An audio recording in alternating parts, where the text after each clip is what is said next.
warahmatullahi wabarakatuh. Hai semuanya, perkenalkan, nama saya Rizky Anggun Karisma. Saya siswi dari SMA Negeri 1 Rogo Jambi. Pada kesempatan kali ini, saya mengajak kalian semua untuk menelusuri jejak budaya yang lahir dari bumi Nusantara. Sebuah alkisah yang bukan hanya dongeng semata, tetapi warisan para leluhur yang mengandung pesan tentang cinta, pengorbanan, dan keagungan alam semesta. Kisah ini adalah asal-usul Gunung Rinjani. Dahulu kala, di tanah Lombok nan permai, hiduplah seorang putri jelita. Ia bernama Dewi Anjani. Putri itu berdiam di kaki gunung bersama ayahandanya, seorang bangsawan yang terpandang. Dewi Anjani masyhur karena suaranya yang merdu sekali tiada tara. Konon, tatkala ia bernyanyi, bunga-bunga bermekaran, burung-burung berkicau riang, dan bahkan alam seakan tunduk karena keindahan suaranya. Pada suatu pagi, sang Dewi berjalan seorang diri ke hutan. Ia gemar menenangkan hatinya di antara pepohonan yang rimba, sambil melantunkan nyanyian-nyanyian tradisional. Suaranya yang lembut bagaikan angin yang berbisik di pucuk bambu.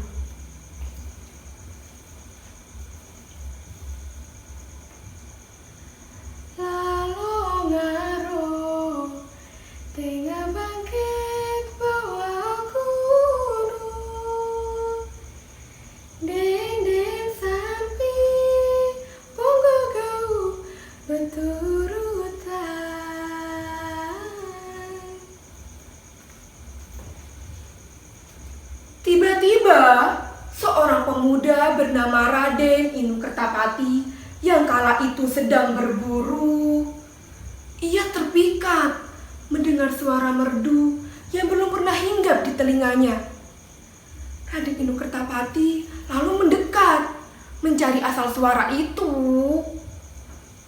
Betapa terkejut hatinya ketika melihat seorang putri yang rupawan tengah bernyanyi di bawah sinar mentari. Raden Inu Kertapati lalu menundukkan kepala seraya memberikan hormat. Ampun beribu ampun Tuan Putri, hamba hanyalah seorang pengelana. Namun hati hamba tergetar pada suara merdu dari Tuan Putri. Bolehkah hamba mengetahui siapakah gerangan yang memiliki suara seindah bidadari kayangan ini? Dewi Anjani tersipu. Namun, ia harus tetap anggun dalam menjawab pertanyaan dari Raden Inu Kertapati.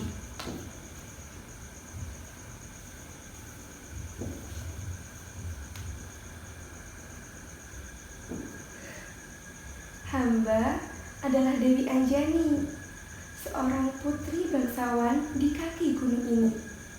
Siapakah tuan gerangan yang berbicara dengan penuh santun ini? Hamba adalah Raden Inu Kertapati, seorang pemuda perantau. Sekilas pandang, hati hamba terpikat pada Tuan Putri.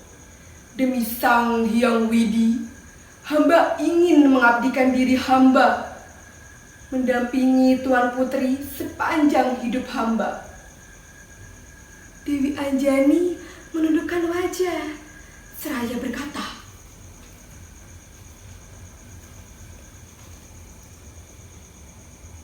"Duh Raden, hati hamba juga bergetar. Akan tetapi, ayahanda tidaklah mudah memberikan restu.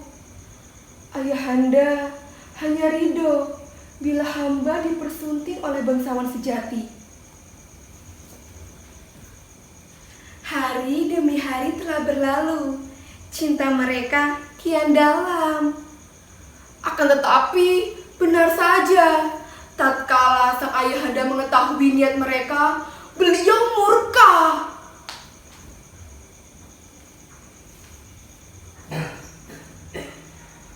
Tiada patut putri seorang bangsawan menikah dengan pemuda biasa.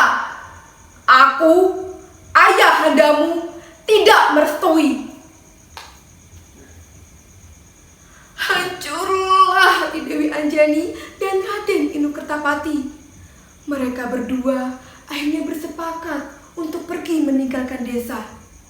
Berlarilah keduanya menuju ke arah timur, hingga sampailah mereka ke tanah tinggi yang sekarang dikenal sebagai Gunung Rinjani. Namun di puncak gunung, takdir mereka berkata lain. Mereka berdua terpaksa berpisah. Dewi Anjani memilih untuk menetap di puncak gunung, menjelma sebagai dewi penjaga. Sedangkan Raden Inu Kertapati, ia kembali turun ke bawah, memilih menjadi leluhur bagi masyarakat Lombok. Namun, sebelum keduanya berpisah, keduanya sempat berucap lirih.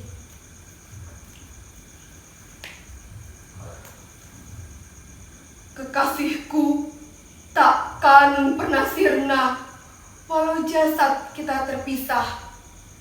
Selagi langit dan bumi tetap berdiri, cinta kita akan tetap terus abadi.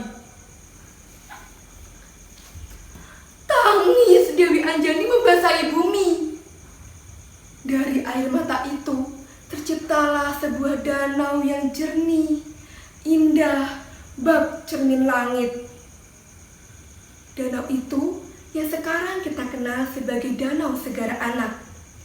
Sebagai tanda kekuatan darinya, Dewi Anjani menyingkap kawah besar di puncak gunung itu. Maka berdirilah sebuah gunung Rinjani nan agung menjulang ke angkasa, sebagai simbol cinta, kesedihan, dan kekuatan alam. Berakhirlah sudah cerita yang saya bawakan tentang asal-usul Gunung Rinjani. Terima kasih atas perhatiannya. Saya akhiri. Wassalamualaikum warahmatullahi wabarakatuh.